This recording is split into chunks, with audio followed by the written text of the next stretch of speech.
कुछ कहानियां जो आपको अपने लक्ष्य तक ले जाने को मजबूर कर देगी। Short motivational story in Hindi for success. 1. सफलता का रहस्य। सुकरात मोटिवेशनल स्टोरी इन हिंदी।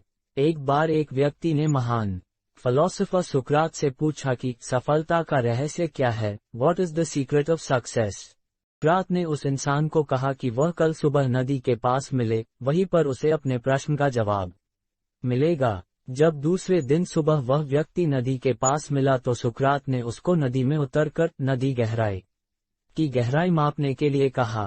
वह व्यक्ति नदी में उतरकर आगे की तरफ जाने लगा। जैसे ही पानी उस व्यक्ति के नाक तक पहुंचा, पीछे से सुकरात ने आकर अचानक से उसका मुंह पानी में डुबो दिया। वह व्यक्ति बाहर निकलने के लिए झटपटाने लगा, कोशिश करने लगा, लेकिन सुकरात थोड़े ज्यादा स्ट्रॉन्ग थे। सुकरात ने उसे काफी देर तक पानी में डुबोए। कुछ समय बाद सुकरात ने उसे छोड़ दिया और उस व्यक्ति ने जल्दी से अपना मुंह पानी से बाहर निकालकर जल्दी सांस ली। सुकरात ने उस व्यक्ति से पूछा, जब तुम पानी में थे तो तुम क्या चाहते थे। व्यक्ति ने कहा, जल्दी से बाहर निकलकर सांस लेना चाहता था। सुकरात ने कहा, यही तुम्हारे प्रश्न का उत्तर है। जब तुम सफलता को उतनी ही तीव्र इच्छा से चाहोगे जितनी तीव्र इच्छा से तुम सांस लेना चाहते हैं, तो तुम्हें सफलता निश्चित रूप से मिल जाएगी। 2. अभ्यास का महत्व। प्राचीन समय में विद्यार्थी गुरुकुल में रहकर ही पढ़ा करते थे।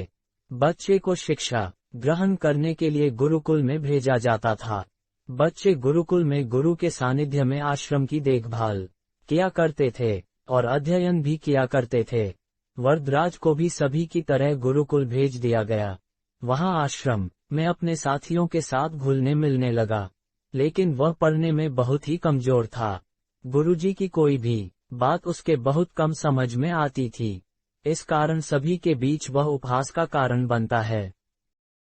उसके सारे साथी अगली कक्षा में चले गए, लेकिन वो आगे नहीं बढ़ पाया। गुरुजी जी ने भी आखिर हार मानकर उसे बोला, बेटा वरदराज, मैंने सारे प्रयास करके देख लिए हैं। अब यही उचित होगा कि तुम यहाँ अपना समय बर्बाद मत करो। अपने घर चले जाओ और घर वालों की काम में मदद करो।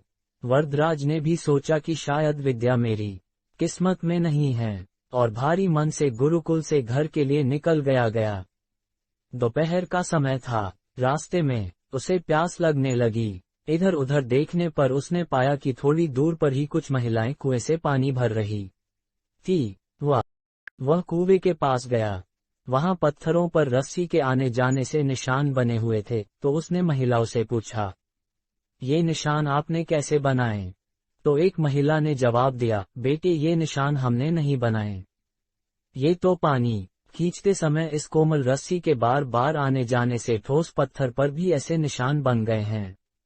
वरदराज सोच में पड़ गया। उसने विचार किया कि जब एक कोमल से रस्सी के बार बार आने जाने से एक ठोस पत्थर पर गहरे निशान बन सकते हैं, तो निरंतर अभ्यास से मैं विद्या ग्रहण क्यों नहीं कर सकता।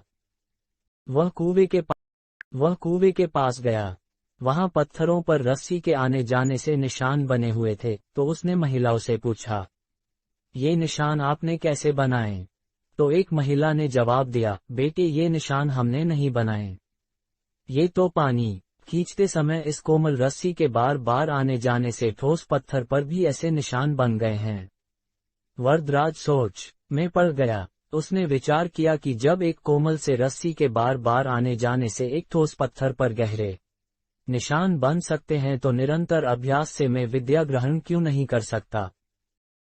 वरदराज ढेर सारे उत्साह के साथ वापस गुरुकुल आया और अथक कड़ी मेहनत की। गुरुजी ने भी खुश होकर भरपूर सहयोग किया। कुछ ही सालों बाद यही मंदबुद्धि बालक वरदराज आगे चलकर संस्कृत व्याकरण का महान विद्वान बना, जिसने लघु सिद्धांत कौमुदी, मध्य सिद्धांत कौमुदी, सार सिद्धांत कौमुदी, गीर्वाण पद मंजरी की रचना की।